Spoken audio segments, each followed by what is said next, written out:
नमस्कार दोस्तों। क्या आपने कभी अपने मन को पकड़ने की कोशिश की है? जैसे ही आप उसे पकड़ने जाते हैं, वो फिसल जाता है। आप कुछ और सोचते हैं, मन कहीं और चला जाता है। यही मन कभी आपको स्वर्ग में पहुंचा देता है और कभी नर्क की आग में झोंक देता है। पर एक गुप्त रहस्य है, यही मन अगर आपके नियंत्रण में आ जाए, तो आप अपने जीवन के असली मालिक बन सकते हैं। यही वो शक्ति है जिससे आप ईश्वर को भी छू सकते हैं और ब्रह्मांड की हर रहस्य को खोल सकते हैं। दोस्तों, जरा सोचिए, अगर आपके मन की सारी चंचलता शांत हो जाए और वह सिर्फ एक ही विचार पर टिक जाए, तो क्या होगा? यही है सच्चा ध्यान, और यही है वो महामार्ग जिससे आप संसार की भीड़ में भी भीतर की शांति को पा सकते हैं। मैं आज आपको एक ऐसी यात्रा पर ले जा रहा हूं जहां आप न सिर्फ अपने मन को समझेंगे, बल्कि उसे वश में करना भी सीखेंगे। इस वीडियो को अंत तक जरूर देखिए, क्योंकि ये सिर्फ जानकारी नहीं, जीवन का बदलने वाला अनुभव है। लेकिन वीडियो में आगे बढ़ने से पहले आपसे एक दिल से विनती है। अगर आप मेरी वीडियो को पहली बार देख रहे हैं, चैनल में नए दर्शक बनकर के आए हैं, तो वीडियो को लाइक, सब्सक्राइब, शेयर जरूर कीजिएगा, क्योंकि एक लाइक, सब्सक्राइब भी हमारे लिए आपका आशीर्वाद होगा। तो चलिए बिना देर किए वीडियो को स्टार्ट करते हैं। दोस्तों, सबसे पहले समझते हैं, मन आखिर है क्या? क्या ये शरीर का हिस्सा है, आत्मा से जुड़ा है, या फिर कुछ और?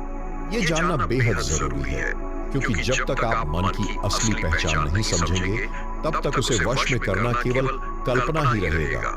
तो अब हम चलेंगे उस गहराई में जहां से मन की उत्पत्ति होती है, ताकि हम जान सकें कि वह कैसे चलता है और फिर कैसे रोका जा सकता है। मन एक अजीब रहस्य है।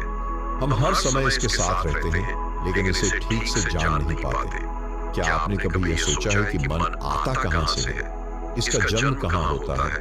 शास्त्रों और ध्यान विज्ञान के अनुसार मन की उत्पत्ति विचारों से नहीं होती, बल्कि ऊर्जा से होती है। चेतना, जो कि शुद्ध प्रकाश है, बाहर की ओर घूमती है, तब वह संकुचित होकर मन का रूप लेती है। यह मन उसी क्षण जन्म लेता है जब आत्मा खुद को शरीर मानने लगती है। आपने गौर किया होगा, मन कभी भी ठहरता नहीं है। वो लगातार या तो भविष्य की चिंता करता है या अतीत की स्मृतियों में खोया रहता है। उसकी ये भटकन सिर्फ इसलिए है क्योंकि उसे कभी ठहरना सिखाया ही नहीं गया। मन की असली आदत है भागना, और ये आदत बचपन से ही पड़ जाती है। जब हमें खुद से दूर कर दिया जाता है, जब हमें कहा जाता है कि बाहर देखो, दौड़ो, पढ़ो, कमाओ, आगे बढ़ो, तब हम भीतर देखना भूल जाते हैं। और यहीं से शुरू होता है मन का भटकाव। अगर आप अपने मन को वश में करना चाहते हैं, तो आपको सबसे पहले इसकी इस आदत को समझना होगा। जब भी मन भटके, तब खुद से एक सवाल पूछिए, यह विचार कहां से आ रहा है? क्या यह मेरे काम का है? जैसे ही आप यह करना शुरू करेंगे, मन की गति धीमी पड़ने लगेगी। ध्यान का पहला कदम है मन की गति को देखना। अब हम जानेंगे कि मन की गति को धीमा करने के लिए ध्यान की पहली तकनीक कौन सी है और इसका अभ्यास कैसे किया जाए। ध्यान की पहली और सबसे सरल तकनीक है श्वास पर ध्यान देना। आपने शायद इसे पहले भी सुना होगा, लेकिन इसकी गहराई को बहुत कम लोग जानते हैं। श्वास वह पुल है जो शरीर और मन के बीच जुड़ाव बनाए रखता है।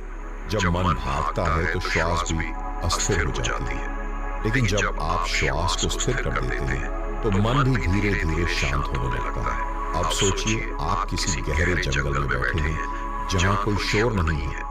वहां केवल आपकी सांसों की आवाज है। अंदर नमस्ते आप सभी सनातनियों को।